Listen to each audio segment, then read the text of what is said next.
কয়েকজন ব্যক্তি একসাথে বসে কিছু একটা আলোচনা করছে। তাদের মাথায় একটাই প্রশ্ন বারবার ঘুরপাক খাচ্ছে। প্রশ্নটা হলো, এই পৃথিবীটা কি কেবল আমেরিকা আর ইউরোপের কথাতেই চলবে, আর আমরা কি শুধুই নীরব দর্শক হয়ে বসে থাকবো? আর এই প্রশ্নটাই একদিন জন্ম দিল ভয়ঙ্কর এক শক্তিশালী জোটের, যার নাম হলো ব্রিক্স।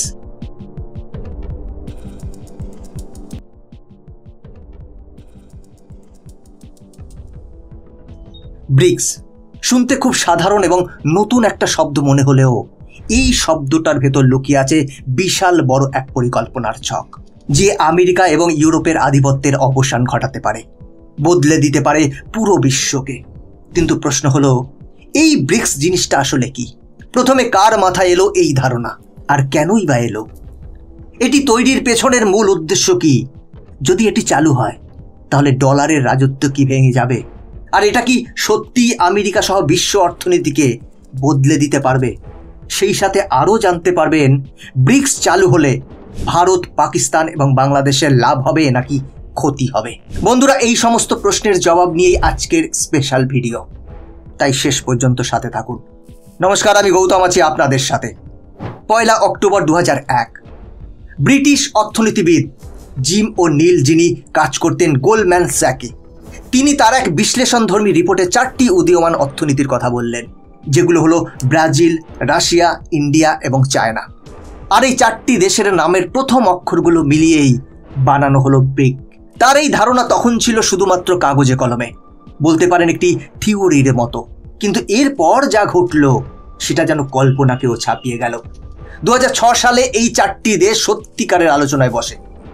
আলোচনার মূল উদ্দেশ্য ছিল তারা একজোট হয়ে কাজ করবে, তাও আবার নিজেদের স্বার্থে, নিজেদের মতো করে। আর 2010 সালে দক্ষিণ আফ্রিকা এই দলে যোগ দেয়, আর তখন থেকেই ব্রিক হয়ে যায় ব্রিক্স। শুরু থেকেই ব্রিক্সের একটাই অবজেকশন ছিল, বিশ্বব্যাপী উন্নয়ন, টাকা পয়সা আর সিদ্ধান্ত নেওয়ার ক্ষমতা কেন শুধুমাত্র কিছু ধনী দেশের হাতেই থাকবে? সবাই তো কিছু একটা করার, কিছু একটা বলার অধিকার রাখে। এরপর থেকেই নানা পরিকল্পনা আর প্রতিজ্ঞা তাদের স্বপ্ন দেখাতে শুরু করে, যারা শুধু অর্থনীতিতে নয়, ডলারের আধিপত্যের বিরুদ্ধেও নিজেদের শক্ত অবস্থান তৈরি করবে। এমনকি তাদের নিজস্ব ব্যাংক এবং ইন্টারনেট বানানোর পরিকল্পনাও রয়েছে। আর এই স্বপ্নগুলোকেই বাস্তবে রূপ দিতে পারবে একটি নতুন এবং যৌথ ডিজিটাল কারেন্সি, যাকে অনেকেই বলছেন ব্রিক্স ক্রিপ্টোকারেন্সি। এই ব্রিক্স তৈরির পেছনের মূল উদ্দেশ্য ছিল একচেটিয়া আধিপত্যের বিরুদ্ধে অবস্থান নেওয়া। কারণ বিশ্বের দীর্ঘদিন ধরে G7 মতো পশ্চিমা দেশগুলো তারাই ঠিক করে দিত কে উন্নত আর কে অনুন্নত, কে ঋণ পাবে আর কে ঋণ পাবে না। ব্রিক্স বলল, এমনটা আর চলবে না। তারা নিজেদের সিদ্ধান্ত আর সুযোগ নিজেরাই তৈরি করে নেবে। বন্ধুরা, যারা জানেন না তাদের উদ্দেশ্যে বলি, G7 মানে হলো গ্রুপ অফ 7, অর্থাৎ 7টি ধনী এবং প্রভাবশালী দেশের একটি গ্রুপ। দেশগুলো হলো UK, USA, France, Japan, Germany, Italy আর কানাডা। যদিও আগে এটি G8 ছিল, কিন্তু রাশিয়াকে বাদ দেওয়ার পর থেকে একে G7 বলেই ডাকা হচ্ছে। দ্বিতীয়ত, সময়ের সাথে সাথে বিশ্বব্যাপী অর্থনৈতিক ভারসাম্য তৈরি হচ্ছিল। চীন, ভারত, ব্রাজিল, রাশিয়া, দক্ষিণ আফ্রিকা, এদের অর্থনীতি দিনে দিনে বিশাল হচ্ছিল। কিন্তু তারপরও সিদ্ধান্ত নেওয়ার টেবিলে এদের জায়গা হতো না। ব্রিক্স চাইতো বিশ্ব ব্যবস্থায় শুধু ধনী দেশগুলোই নয়, উদীয়মান দেশগুলোর কথাও শোনা হোক। এরই ধারাবাহিকতায় 2014 সালে ব্রাজিলের ফোর্টালিজাতে অনুষ্ঠিত হওয়া শীর্ষ সম্মেলনে ব্রিক্সের দেশগুলো একটি চুক্তি স্বাক্ষর করে, যেখানে একটি ব্যাংক গঠনের সিদ্ধান্ত নেওয়া হয়। অবশেষে ব্রিক্স তৈরি করল নিউ ডেভেলপমেন্ট ব্যাংক বা NDB। 2015 সালের 27 জুলাই এই চুক্তি কার্যকর হয় এবং NDBর কার্যক্রম শুরু হয়। আর এর মাধ্যমে তারা নিজেদের উন্নয়ন নিজেদের মতো করেই করবে, তাতে কারো অনুমতি লাগবে না। ব্রিক্স দেশগুলো চাইতো তারা যেন নিজেদের স্থানীয় কারেন্সিতে ট্রেড করতে পারে এবং ভবিষ্যতে ডলারের বিকল্প একটি আন্তর্জাতিক মুদ্রা চালু করতে পারে। যদি ব্রিক্স সত্যিই তাদের এই পুরো পরিকল্পনাকে কাজে লাগিয়ে নিজেদের কারেন্সি বানায় আর বিশ্ব বাণিজ্য থেকে ধীরে ধীরে ডলারকে সরিয়ে দেয়, তাহলে কি হবে আমেরিকার অর্থনীতির? এক কথায় বলতে গেলে আমেরিকা তখন কেবল চাপেই নয়, বিশাল এক ঝুঁকির মুখেও পড়বে। কারণ বর্তমান বিশ্ব ব্যবস্থা প্রায় সম্পূর্ণভাবে ডলার নির্ভর। বিশ্বের প্রায় 88% আন্তর্জাতিক ট্রেডিং হয় মার্কিন ডলারে।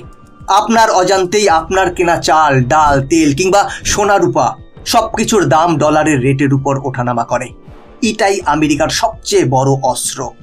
এই ডলারের আধিপত্যই আমেরিকাকে দিয়েছে লোন চাপানোর স্বাধীনতা, নিষেধাজ্ঞা আরোপের ক্ষমতা। কিন্তু যদি ব্রিক্সের দেশগুলো নিজেদের মধ্যে লোকাল কারেন্সিতে ট্রেড শুরু করে কিংবা একদম নতুন একটি ব্রিক্স কারেন্সি চালু করে, তাহলে বিশ্ব বাজারে ডলারের চাহিদা কমতে থাকবে। আর ডলারের চাহিদা কমলে কি হতে পারে সেটা তো আপনার নিশ্চয়ই জানা আছে। ডলারের চাহিদা কমলে আমেরিকা বিশাল বড় একটি সমস্যার মুখোমুখি হবে। কারণ আমেরিকার গভর্নমেন্টের প্রায় 36 ট্রিলিয়নের বেশি জাতীয় ঋণ আছে। ডলারের দাম কমে গেলে এই ঋণের বোঝা আরও বেড়ে যাবে। বিদেশ থেকে পণ্য আমদানি করতে খরচ বাড়বে, ফলে আমেরিকার সাধারণ মানুষেরও ভোগান্তি বাড়বে। আরেকটি অবাক করার মতো বিষয় হলো, ইতিমধ্যেই ব্রিক্স চেইন নামে একটি ক্রিপ্টো টোকেন চালু হয়ে রয়েছে, যার বর্তমান মূল্য প্রায় $24 কাছাকাছি।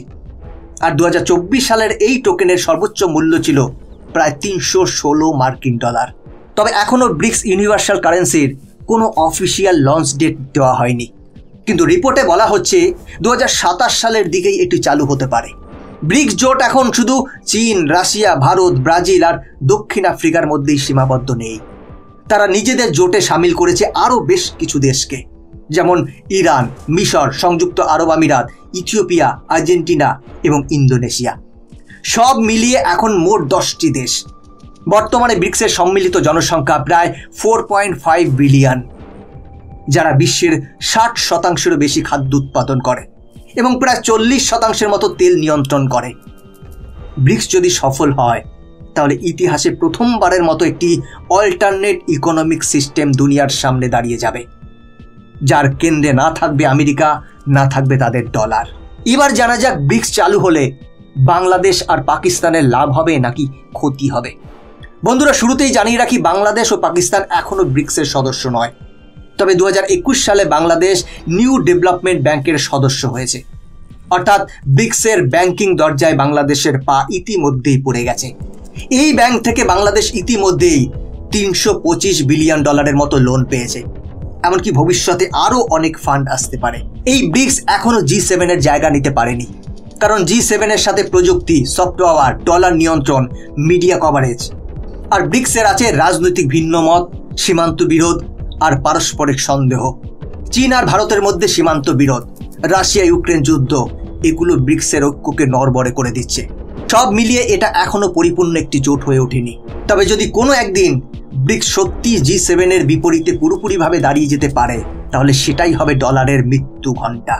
একদিকে ভারত, চীন, রাশিয়ার নেতৃত্বে ব্রিক্স, আরেকদিকে পুরনো শক্তিধর পশ্চিমা দুনিয়া। এই টানাপোড়েনে কৌশলগত ভুল হলেই বড় ক্ষতির সম্মুখীন হতে পারে অনেক দেশ। তবে বাংলাদেশ যদি স্মার্টভাবে চলে, যদি দুই দিকের দরজা খোলা রাখে, তাহলে ব্রিক্স থেকে অর্থনৈতিক সুবিধা আর পশ্চিমা জোট থেকে বাণিজ্য এবং প্রযুক্তিগত সুবিধা দুটোই নিতে পারবে। সুতরাং ব্রিক্স চালু হলে বাংলাদেশের লাভ হবে না ক্ষতি হবে, এই প্রশ্নের উত্তরটা নির্ভর করবে বাংলাদেশের নীতি, সিদ্ধান্ত আর কূটনৈতিক চালের উপর। বন্ধুরা, এবার আপনারা বলুন, ব্রিক্স কি সত্যি বিশ্ব অর্থনীতিকে বদলে দেবে? আপনার কি মনে হয়? কমেন্ট করে জানান। বন্ধুরা, আজকের ভিডিও এখানেই শেষ করছি। এরকমই ইনফরমেটিভ ভিডিও দেখার জন্য চ্যানেলটিকে সাবস্ক্রাইব করে বেল আইকনটি প্রেস করে রাখুন। দেখা হচ্ছে পরবর্তী ভিডিওতে। ভালো থাকবেন, সাথে থাকবেন। জয় হিন্দ।